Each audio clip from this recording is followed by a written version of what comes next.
circulația este oprită.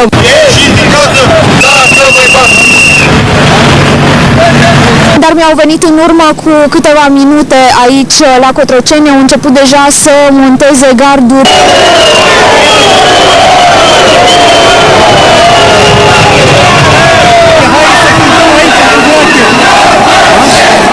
La un moment dat, protestatarii au încercat să forțeze cordoanele de jandarmi în zona Piața Universității, se circulă, circulația a fost restricționată. În acest moment o femeie a fost scoasă din mulțime, nu știu dacă este rănită sau leșinată, a fost scoasă pe brațe de protestatari și așezată într-un loc mai liniștit.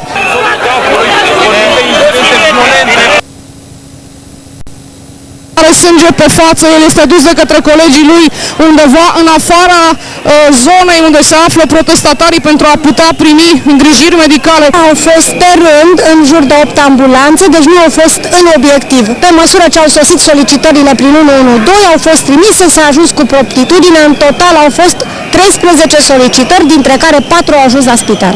Când am ajuns aici în față, jandarmii direct au intrat cu bastoane, gaze, scuturi noi, că ce căutați voi aici, galeriile lui Dinamo și Steaua. Sunteți galerie Dinamo? Are importanță cu cine simpatizăm, suntem români toți. Noi n-am făcut decât să opunem rezistență. Ați ripostat în vreun fel? Da, am ripostat. Ori murim noi, ori mor ei.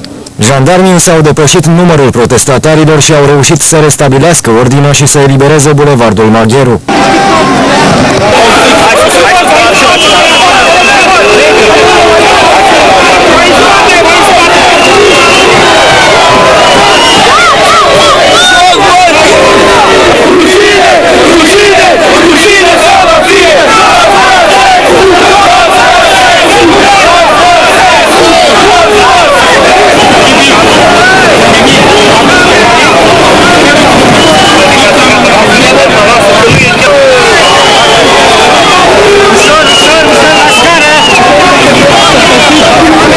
Mă întorc înapoi, nu mor eu!